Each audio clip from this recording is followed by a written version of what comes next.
we have to confront the reality that our government largely runs in a patronage style of system, no?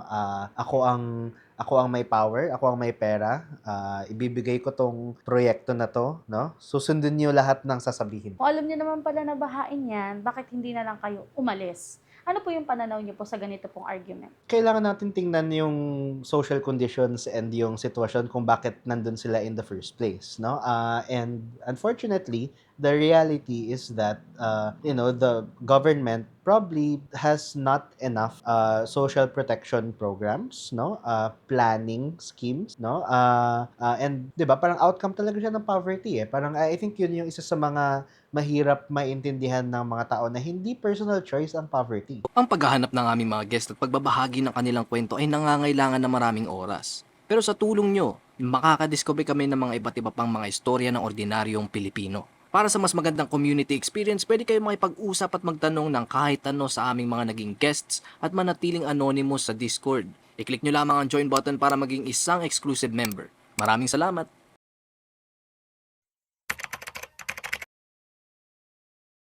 Ako po si Jefferson Chua, campaigner sa Greenpeace Philippines. Yung climate campaign ng Greenpeace Philippines looks at climate justice, no? Kung paano ito naisasatupad, no, sa mga frontline communities at kung paano tayo makapagsulong ng mga mas malakas na sistema on climate justice on the policy level. So one of the most pressing issues po ngayon sa ating bansa is yung flood control projects. Dahil alam naman po natin, Pilipinas is very vulnerable po sa sunod-sunod na pagbagyo, malakas sa pag-ulan. So halos taon-taon lamang po, parang maraming communities na lubog sa baha and marami pong mga families na affected and even properties po. Sa pananaw po ng Greenpeace, bakit po kaya paulit-ulit po yung ganito pong nangyayari sa Pilipinas? So, unang-una, kailangan natin maisa konteksto yung lugar ng Pilipinas, no? Constantly, nasa top 5 tayo. Ngayon, nasa 1 tayo ng pinaka-vulnerableng bansa sa climate change, no? At ano ibig sabihin ng pagiging vulnerable sa climate change? Ibig sabihin nito, very exposed ang maraming mga communities sa impacts, no? Ng pagtaas ng temperatura dulot ng mas mataas na carbon emissions, no? Ibig sabihin nito, mas malala na baha, no? Mas unpredictable na mga bagyo. Nakita natin lately na for example, last year, no? Nagkaroon tayo ng isang parade ng mga bagyo towards the end of the year at unfortunately nagiging mas normal yung mga ganon. Nakikita din natin na umiiba yung mga tracks ng bagyo, no? So yung mga dati hindi natatamaan ng madalas, natatamaan na ngayon, no? And dahil doon, no, nagkakaroon ng problema sa adaptive capacity ng mga communities na to dahil hindi sila sanay, no, sa mga lumalakas na mga climate impacts. Pero syempre sa mga taong sa mga komunidad na sanay na, mas lumalala pa lalo, no, ang impacts ng pag-ulan at pagbaha, no. Hindi lamang 'yon, nakikita din natin na dahil sa pagtaas ng temperatura ng mundo, tumataas din yung mean temperatures dito sa Pilipinas. Ibig sabihin nito, kapag heat wave talaga, no. For example, noong 2024, nakita natin for the first time ever sa Pilipinas, no, nagkaroon ng nationwide closure, no, ng classes, no, cancellation ng classes dahil sa extreme heat. First time ever na nangyari 'yon, no. So unfortunately, isa to sa mga magiging normal na scenarios habang pataas ng pataas yung temperatures, no, ng mundo, even beyond 1.5 degrees na pagtaas. Kumbaga po parang na-experience natin yung extreme nung Yes, no? isang, Mm. kunwari, heat wave talaga, malakas sa bagyo, sobrang Yes. malakas talaga ang bagyo. Yes. So, kumbaga po nabanggit nyo kanina na may mga communities na hindi po sila before or previously exposed sa malakas na pagbagyo, pero nagugulat po sila na bigla po silang Mm. malakas ang pagbagyo. Kapag po lumalakas po yung sunod-sunod na pag-ulan, pagbagyo, and ayun po, exposed din po sila sa mga aftermath po na to. Ano po yung kadalasan po na nakikita po ng Greenpeace na talagang pinaka-major effect po? So, unang-una, survivability issue siya, no? Alam natin na marami ang namatay na, no? Dahil sa mga baha na to. And it's not just a recent problem, no? Ever since, no, even 1990, may mga nangyari na rin dati sa Ormoc, halimbawa 5,000 namatay dahil dun sa bagyo, no? Yolanda, no? Sa storm surge, ganyan. Pero kung titingnan natin, no, hindi lamang yung loss of life yung impact nito, no? Yung livability din. So it's both a survivability and a livability issue. Paanong livability issue? Unang-una, syempre, nagiging siklo siya, no? Nababaha, lilikas ka, tapos pagbalik mo putik lahat. Ano gagawin mo? Hindi mo naman yung mga kailangan mong itatapon mo talaga. So lost assets na 'yon, 'di ba? Kailangan mong linisin with the thought na baka bumaha ulit, no? So anong gagawin mo? Mag-a-adapt ka. Maglalagay ka ng mga structure sa loob ng bahay mo, taasin mo yung mga gamit mo para hindi sila mabasa, para next time hindi na matatamaan ng baha. Pero dahil lumalala ang bagyo, lumalala ang mga baha, pataas na ng mga baha, no? So namumove yung needle, kumbaga, para sa mga tao sa front lines, no? Dun sa adaptive capacity. Ito yung sinasabi natin, yung lumiliit na adaptive capacity ng mga community. So nakikita talaga natin yun, no, na yung mga impacts na yun, yung livability crisis na yun. And of course, kapag masyado nang malala, people have to confront the reality na baka kailangan lumikas permanently, no, doon sa areas. So displacement issue din siya. Isang malaking issue ngayon ang climate migration, no, sa mga coastal areas, pero hindi masyado natitingnan yung climate migration sa loob ng mga cities, sa loob ng mga urban centers. So isa yun sa mga effects, and what we're talking about here are not just economic damages, no? We're also talking about non-economic damages. Ano yung ibig sabihin na to? Kapag estudyante ka tapos nawawalan ka ng time to go to school, no? Tapos dahil doon nagkakaroon ng problema sa income yung parents mo dahil sa epekto ng climate change. Anong epekto nito? Mental health, stress, no? Sa mga kabataan, no? And even sa parents, no? Lalo na sa mga kababaihan, no? They do have care duties na naapektuhan din ng climate impacts, no? So lahat ng to, no? Cascading siya, no? At dahil cascading yung mga problemang ito, no, may nakikita natin na mas mahirap sagutin, no, yung tugunan yung mga issues na to, and more often than not yung mga issues na to wala silang price tag, no. Non-economic talaga sila and intangible sila. So ang tanong ngayon, paano natin mako-compensate 'yon, 'di ba? So kaya climate justice issue siya, kasi yung mga malalaking mga kumpanya na may kagagawa, no, ng anthropogenic climate change, sila yung hindi pinaka naapektuhan. Pero yung pinaka naapektuhan yung mga taong maliit o wala na contribution doon sa pangkalahatang pagbago ng klima. Kumbaga, all-encompassing siya ng Yes, lahat ng aspects ng buhay. Hindi lang siya, yun nga po, sabi nyo na hindi lang siya economic, may mga non-economic pa. Psychological, yan po, sa family din, and all the likes. Nabanggit niyo po kanina na yung mga contributor po ng mga malalaking kumpanya, baka po kasi wala pong idea yung ibang tao in what way, exact way, sila nakaka-contribute sa nangyayari po sa ating environment. Pwede niyo po explain po ano po yung mga examples ng mga ways po na nagko-contribute po yung mga malalaking kumpanya po na ito. So ang main issue is the increase in greenhouse gas, no? Ano ibig sabihin na to? Yung greenhouse gas ay yung mga klase, no, ng mga gases na kapag nilagay mo sa atmosphere, hindi sila madaling mawala, no? At yung nangyayari dito sa mga gases na to is nagkakaroon siya ng parang filter na that acts as a greenhouse. Sa greenhouse, kapag pumasok tayo doon, pumapasok ang kabuuan, no, ng araw. Pero hindi lumalabas yung araw na yun at yung init na nabibigay ng silaw ng araw, no. So naiipit yung init doon. So nagkakaroon ng parang ganong layer, no, yung atmosphere natin dulot ng greenhouse gas emissions. Ngayon, sa greenhouse gases, no, napakaraming greenhouse gases. Pero yung chief at pinakamalaking chunk, no, ng greenhouse gases na yon, and because a lot of the emissions have really come from the development of the world, no, in general, is carbon dioxide, no. So anong ibig sabihin nun, no?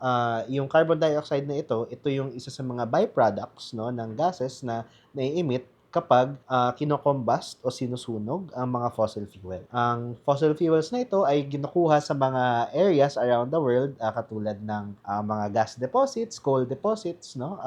Dahil ito yung nakakapag-fuel, no, ng maraming mga sistema natin around the world. Ngayon, problema, no, nakita ng mga scientists ito since the Industrial Revolution, nakita ng mga scientists na biglang may sudden spike, no, ng pagtaas ng emissions na yon.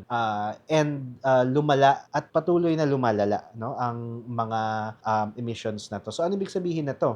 Ang ibig sabihin nito ay nanggagaling sa human sources yung pagtaas ng carbon emissions na ito. Hindi natin ibig sabihin na walang contribution, no, ang buong mundo, kasi meron naman talaga natural process, no, ang pag-emit, no, ng carbon dioxide. Pero dahil sa paggamit at pag-combust ng fossil fuels natin, no, to fuel global development, na nawawala yung balanse na yon sa nature, no, at nasa-skew siya towards uncontrolled effects, no, because of emissions coming from human activities, no.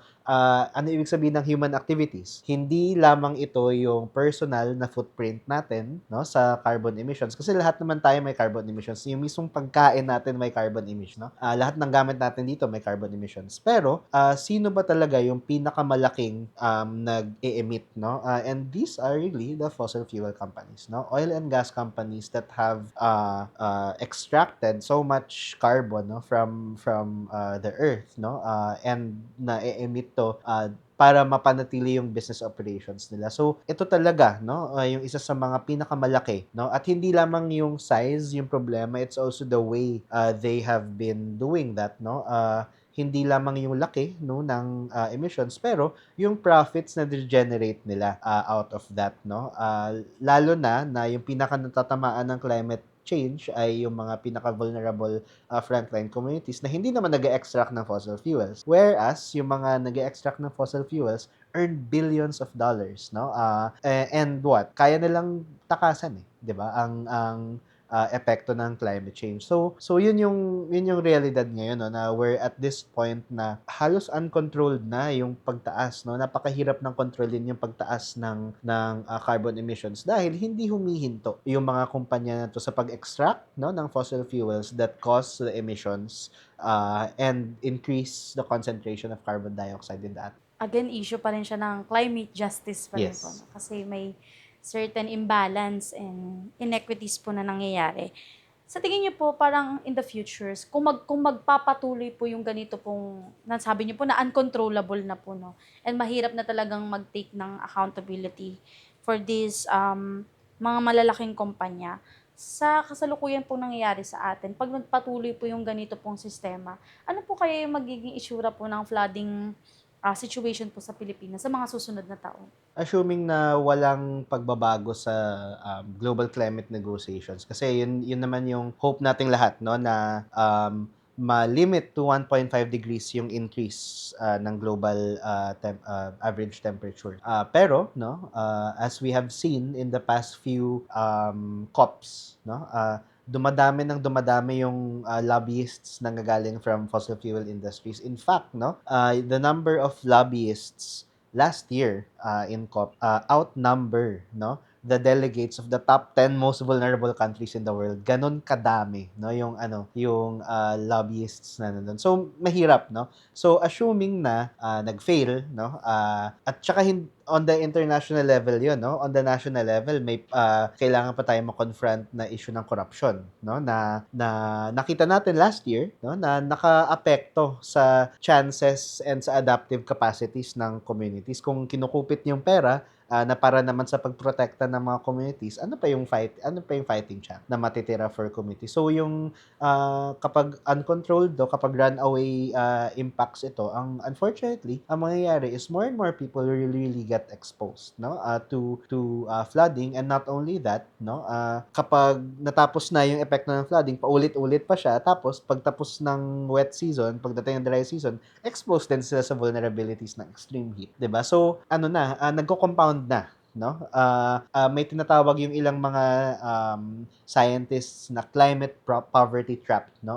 It's this poverty trap where yung mga climate impact drivers, yung mga nagpapa-init, no, ng mundo, nagpapalakas ng ulan, no, cause cascading effects doon sa socio-economic life, no, ng mga tao in such a way, no, na hindi na sila nakakalabas doon sitwasyon nila. Perfect example nito is utang, no.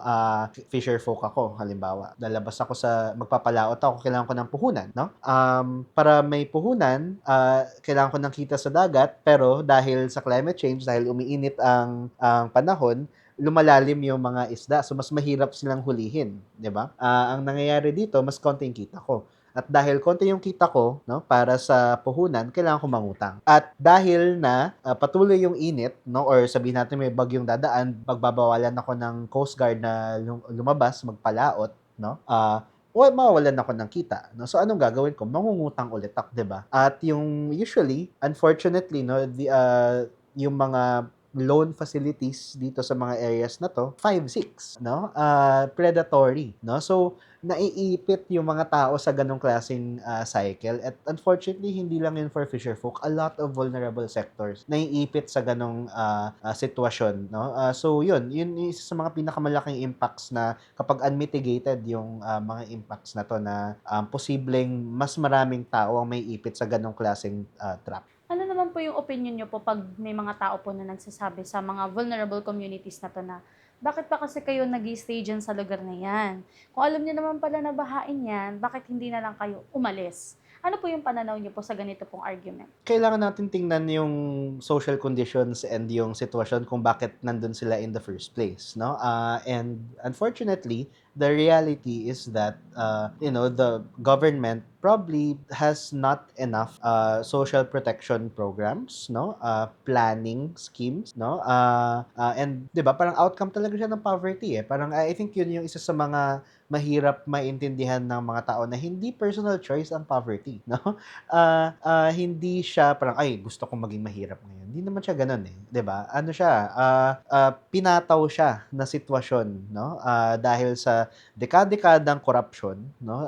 Dekada-dekadang kawalang pakialam, no, ng maraming mga unfortunately maraming mga government actors, no? And hindi lamang 'yun, no? Kawalang pakialam din ng kapwa Pilipino, sa totoo lang, no? If we look at uneven development within the area, 'di ba? Parang lahat ng pondo na pupunta sa beautification at sa seguridad ng mga gated communities. Pero yung security and social protection na dapat afforded sa mas vulnerable, hindi napupunta doon. Bakit? Dahil walang profit na ma-generate from that, 'di ba? Nandoon siya sa mga gated community. So dahil din yun sa economic system, no, that rewards, no, profit over everything, no. So ano siya, systemic talaga yung problem na yon, no. And kailangan, no, kung systemic yung problema, hindi ang solusyon ay hindi lamang sila paalisin at bigyan ng ibang lugar, no. Kasi hindi systemic yung solusyon na yun. Yung systemic na solution is dapat ma-address yung poverty, no. And part of the reason why people are kept in poverty is because of climate change, no. Yun yung link na gusto nating maipakita sa mga tao. Reiterate ko lang po yung sinabi na poverty is not a personal choice po. No? Siyempre, sino ba naman gusto magstay sa isang lugar na bahain, di ba? Kung may choice naman sila to displace themselves sa ibang lugar. Yan, dahil sa issue na po tayo nung sabi niyo po, dekadang korupsyon po, no? Ayan, taon-taon po kasi bilyon-bilyong peso po yung nilalaan ng gobyerno para po sa mga tinatawag nating flood control projects. Pero sa ideal na sitwasyon, ano po ba talaga yung layunin ng mga projects na to, or ano po ba yung nakikita nating realidad dito po sa mga flood control project? Okay. Sa mga pagsusuri ng mga malalaking bangko katulad ng ADB or Asian Development Bank at World Bank, sinasabi nila na the Philippines stands to lose up to 7.6% of our GDP, no, by 2040 kapag wala tayong ginawa sa adaptation, no. Of course, ibang usapin ng mitigation ibig sabihin hindi tayo mag-emit, no, ng carbon, no. Paliliitin natin yung emissions ng mga kumpanya natin dito. That is a key deliverable under the Paris Agreement, pero ang isang malaking deliverable din is adaptation, specifically adaptation funding. So, yung ideal scenario, no, is that we're able to fund adaptation dahil nga mas malala yung epekto dito sa Pilipinas, no. Yung adaptation needs, no, ng Pilipinas unfortunately are very big. Close to I think hundreds of billions of dollars, no, yung kailangan natin dito. And we're just talking about economic impacts. Hindi pa natin pinag-uusapan yung non-economic na mga kailangang pag-adapt or no, kung pag-uusapan natin yung loss and damage, ano yung mga bagay na hindi na kayang bayaran ng adaptation? Halimbawa, kung madi-displace ako, 'di ba? Sinong magbabayad nun? Hindi na yung adaptation kung madi-displace ako nawala na nga yung mismong lugar ko, 'di ba? So loss and damage na siya, no? So ano yung sino magbabayad nun? Pero anyway, no, yung issue dito is napakalaki ng deficit ng government when it comes to adaptation spending and funding in general dahil nga napakalaki. So and not only that, the way that the money is allocated, no, malaking question din if we look at the documents, no, sa Climate Change Commission. We see that almost 89% of adaptation funding actually goes to DPWH. Bakit kaya, no? Dahil inisip natin is gray infrastructure, flood control, lahat ng 'yon, no? DPWH yung may hawak. And you know, that is the exact reason why it became the nest for climate corruption, 'di ba? Kasi napakalaki ng pera doon. 1.007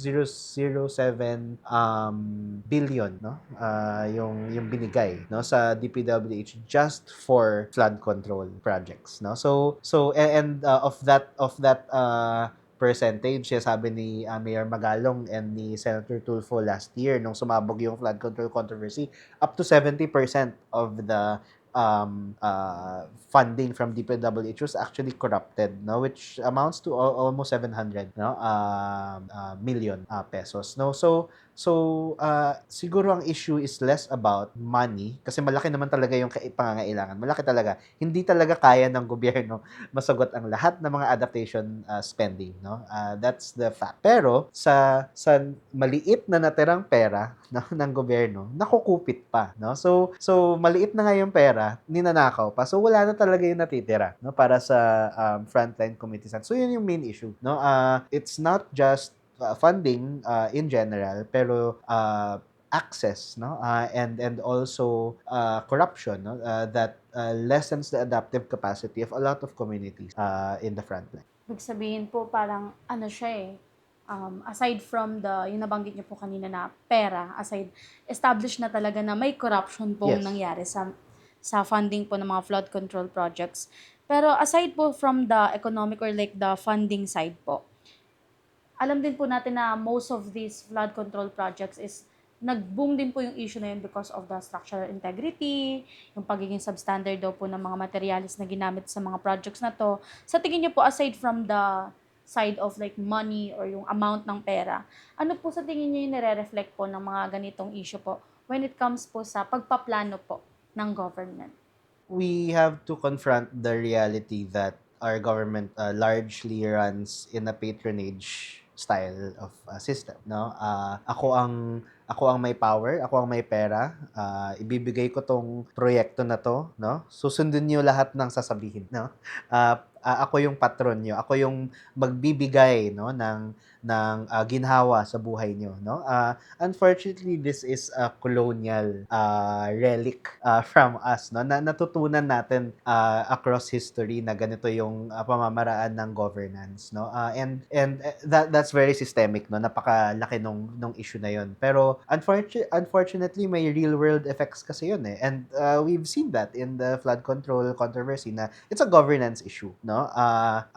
The reason, no, why this has become so effective as a corruption tawag nito source, no, is one, no, dahil dun sa patronage system, parang okay, proprotektahan namin yung mga communities, pero kami may power, kami yung leader, no? Pangalawa, highly technical, no? Yung mga bagay na to, no? And strategy to ng mga tao na gustong may itago eh. Itago mo sa napaka-technical na mga bagay para hindi mo unawaan ng mga tao, no? Magpa-skill tayo diyan ng pinopondohan to ng DPWH. Pero may kita mo yung amounts, may kita mo yung mga pangalan ng mga kumpanya. Kung ako yung nakatira doon, tapos titingnan ko yun, iisipin ko ako, okay, nare-report to. Pero hindi tinatanong ng mga tao kung sino ba yung mga kumpanya na yun, no? Sino ba si Diskaya, no? Sino ba yung mga tao na yun, no? And unfortunately, hindi naman dito kasalanan ng mga tao na hindi nila alam eh, no? Pero paraan yun para maitago, no, yung mga kababalaghan na nangyayari sa pera. So yun yung thing, no. Governance issue siya, and isa sa mga dahilan, no, kung bakit naging malalim yung sistema na to is because of our governance systems that perpetuate and even reward, no, these kinds of behavior. Sabi niyo po kanina na this is a governance issue po, no? Pero in what ways din po nakaka-contribute yung mga tao po, yung mga individuals when it comes to this issue? And how can they address po? Or baka pwede po kayong makapagbahagi po ng mga steps. Sabi niyo po kanina na hindi nila tinatanong kung sino ba yan, hindi sila nagtatanong, hindi po sila parang nangingialam dun sa larger or parang wider na scope ng issue. In what ways po pwede? Unang-una, kailangan natin i-frame, no, na hindi largely kasalanan ng mga tao na hindi sila nagtatanong kasi nasanay na, no? And unfortunately, na ma-manipulate, no, at na take advantage ito ng mga may kapangyarihan. So, I think yung pinakauna na solusyon, no, is vote, no? Magboto tayo ng tama, no? Kasi at the end of the day, no, kapag nagturuan na, no, kapag may mga kailangan ng maging accountable, dahil binoto natin, wala, sila yung nandun eh, 'di ba? At dahil sa atin, no, nandun sila. So pangalawa, no, apart from voting is huwag tayong magpaloko, 'di ba? Parang parang wag na tayong madala sa mga cute na mga jingle na 'yan, no? Wag na rin tayong magpadala sa mga promises, no, na giginhawa yung buhay natin, no? At gagawin nila lahat na para bang sila yung saviors natin, no? Kailangan natin tanggalin sa mindset natin, no, na yung mga political leaders natin will save us. They won't, no? Unfortunately, kahit public service oriented yung mga tao, no, doon sa government, no, may self-interest angle din talaga yun, no? I have not encountered anyone, no, who's gone into politics completely out of public service. Like, let's be real, 'di ba? May self-interest angle yan. So I think kailangan yung kailangan matanggal yung mindset na yun, no. At pangatlo, no, nasabi niyo po na kailangan mangialam, no. Maraming mga civil society organizations ngayon na yun yung advocacy, no, na mangialam sa public budgeting process ng local government, no, and even national government, no. Fortunately, maraming mga technical people that are taking on this advocacy para mapaliwanag talaga sa mga mas malaking audiences, no, and communities. So isa 'yon, no, magkaroon tayo ng mga civil society leaders na nangingialam, no, sa budget process at nata-translate yung kaalaman nila doon sa mga tao na kailangang malaman yung mga bagay. So it's both an advocacy issue and comms or communicability issue para maging involved din talaga yung mga tao. Sabihin po, may karapatan po yung mga Yes. Pilipino na mangialam at makialam. Ayan.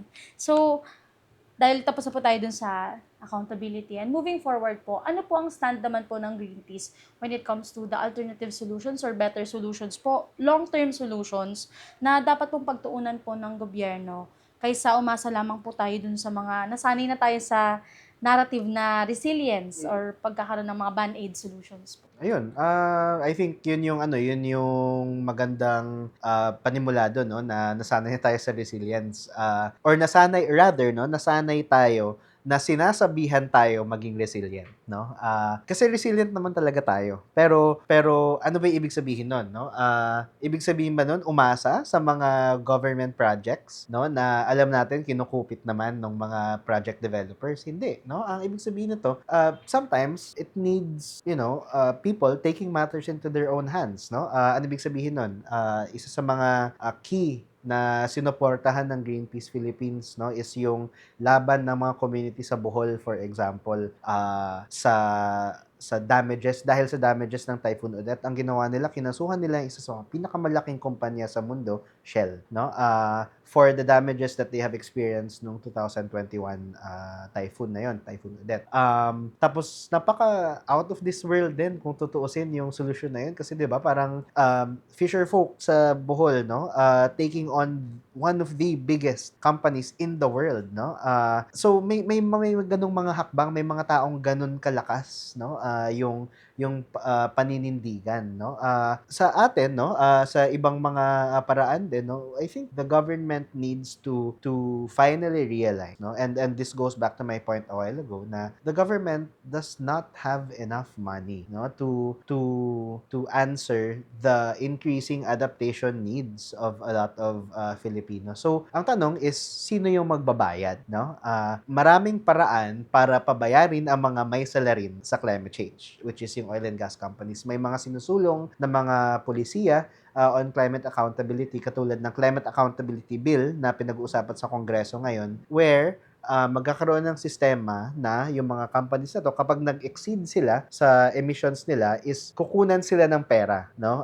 At mailagay yung pera na yon sa isang pondo na magiging accessible sa mga communities. Isang posibleng route. Isang route din, no, is that marami ng mga jurisdictions around the world that explore wealth taxation, no, excessive wealth taxation. Ibig sabihin nito, hindi tama, no, hindi tama na may isang tao na trilyon-trilyon ang hawak na pera. 'Di ba? Parang hindi fair.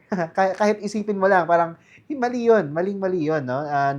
Na so much power and so much capital is concentrated on one person. Now, when sobrang daming tao sa buong mundo na that could actually benefit from redistributed wealth. So isa yun sa mga paraan, no, and it's sa mga malaking challenges ng government. Can it deliver, no, progressive taxation systems where yung mga magbabayad ng tax na yon, hindi tayong mga regular Filipinos, pero yung mga tao that have unfortunately exploited their way to their spaces of power, no, like big corporations, 'di ba? Parang it's high time na maging fair na dapat yung mundo, no, and the government actually has the means to push for those policies. So yun yung challenge, no, parang since mahirap yung kunan ng pera, no, from us, from normal taxation, no, kailangan na natin tingnan yung justice angle doon. Kailangan natin tingnan na baka mas malaki yung kailangang mabigay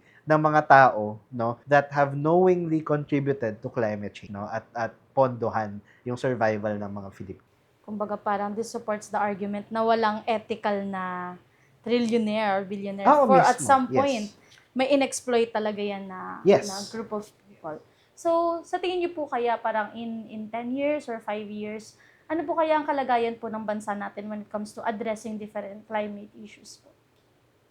Gusto ko maging hopeful, no? At sabihin na may mga magiging hakbang tayo, no, when it comes to climate accountability. Ano ibig sabihin ito? Siguro nag-progress ng konti, no, yung Climate Accountability Bill. Alam natin na napakatagal ng policy development dito sa Pilipinas. So, ang isa sa mga hopes natin, no, is the momentum gained from talking about the Climate Accountability Bill will actually spur a lot of local governments to look at climate accountability as as not only parang a mandate, no, na kailangang itupad din, pero as a funding opportunity. Yun yung kailangan natin matingnan na parang yung climate accountability na sinasabi natin, hindi lamang siya para mag-sorry ang mga malalaking kumpanya at mag-compensate, no? Paraan din siya para ma-maintain yung revenue streams ng government para ma-address yung escalating impacts ng climate change. I think yun yung kailangan magbago kasi parang kung climate accountability ngayon, parang justice element lang siya, ethics lang siya, ganun. Hindi. Pera siya, no? Yun yung kailangang makita. And in 5 years, hopefully, the momentum has gained enough traction, no, na not only that local governments are more interested in actually actively pursuing climate accountability mechanisms, but more communities are taking on the fight, no, sa doorstep ng mga malalaking kumpanya na to, katulad ng Shell, no, at ng ibang mga companies, no, that unfortunately still profit from the climate crisis, no. So hopefully these efforts bear fruit, no, mag-inspire siya ng maraming mga tao to really take climate accountability as their own advocacy. So aside from the efforts and initiatives po ng mga different organizations, more so dun sa pag-empower ng communities po, no, na lalo na yung mga nasa vulnerable side po. Regarding this issue din po, ano po yung biggest challenge para po sa Greenpeace in pursuing climate accountability po? One big challenge is really yung pushback ng industry. There is a lot of inertia, no, with this industry kasi napakalaki nila eh. Tsaka napakalaki ng pera na involved, no. But I think it has to be said, no, na the transition is inevitable. Fossil fuel phase out is inevitable, no. Kung gusto natin na maging maayos yung mundo, we have to phase out from fossil fuel. And there are already a lot of solutions in place, no. May renewable energy sources na tayo. Dito sa Pilipinas, we have 808 gigawatts of renewable energy potential na hindi natin nagagamit. Recently, DOE even closed their green energy auction for offshore wind for specific issues, pero gusto na mag-push ng gas development. Di ba? Parang paano yun? Like, how do we position ourselves as climate leaders, no, globally, when our own policies actually go the other way, na we tawag na to, rely still on fossil fuel sources. So yun yung isa sa mga yung kailangang mangyari, no, fossil fuel phase out, na kaya yung isa sa mga malaking hakbang are the fossil fuel companies themselves who do not want, no, to transition. There are a lot of companies, no, actually oil and gas companies that are looking at transition but from a largely profit oriented angle, no, parang magsa-solar ako dyan, no, dahil kikita ako dyan. I think yung mindset na kailangan kumita at all costs, yun din yung kailangan magbago. Isa yun sa mga pinakamalaking balakid, no, at roadblocks, no, sa transition, kasi kailangan may pagbabago din ng sistema natin kung paano natin tinatakbo yung mundo, no. Kailangan din natin talaga na hindi extractive yung pamamaraan, hindi purely profit oriented, pero dapat redistributive, no, yung mga sistema natin, tsaka well-being focused, no, sa focus sa well-being ng mga tao, no, yung metrics na gagamitin natin, hindi lamang GDP, no, pero well-being ng mga tao. So ito yung sa mga challenges, no. Mahirap siya kasi systemic, pero kaya kailangan systemic din yung mga solution, which is why, for example, yung wealth taxation can hopefully change behaviors then, no, away from that profit-oriented mindset. Pantay-pantay na opportunity at distribution po para sa lahat. Ayan, bilang panghuli po, no, sa bansa na Pilipinas na paulit-ulit na nakakaranas ng malalakas sa pagbagyo, matinding pinsala po ng pagbaha, at yung lumalalang epekto din po ng ating climate change. Ano po yung sa tingin yung maibibigay nyo na advice or anything po na dapat tandaan ng isang Pilipino upang hindi po maulit or hindi po tayo paulit-ulit sa ganito pong sitwasyon? Ulitin ko pa yung sinabi ko kanina, magboto tayo na maayos, no. Isa yun sa mga kailangang ma-drill, no, sa lahat ng mga Pilipino, na yung pagloloko na ginagawa sa atin on an everyday basis ng mga gahaman sa gobyerno, no, ay hindi na dapat maulit, no. And we can change that. We have the power to change that by voting the right people, no.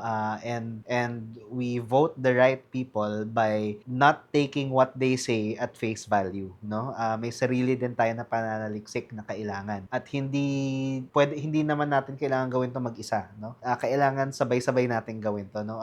Mangialam sa local, no? Mangialam sa maghanap ng like-minded people na parating nagtatanong, no? Hindi lamang yung sinabi kasi ni ganito na magiging okay yung buhay natin, so siya yung bobotohin natin, no? Wag na tayong magpaloko sa ganun, no? And no, support politicians, support organizations that look at climate accountability seriously, no? Hindi lamang Greenpeace, for example, napakaraming mga civil society organizations that look at addressing climate change as a key priority, no? So taasan, no, yung support, no, sa mga organizations na to, and of course para push yung mga gusto nating mga policies doon sa government and even in the global. Kung gusto nyo manood ng mga dokumentaryo galing sa mga interviews namin, huwag nyong kakalimutang i-check ang isa pa naming YouTube channel, Off the Record Beyond Borders. I-click nyo lang ang link sa description. Maraming salamat!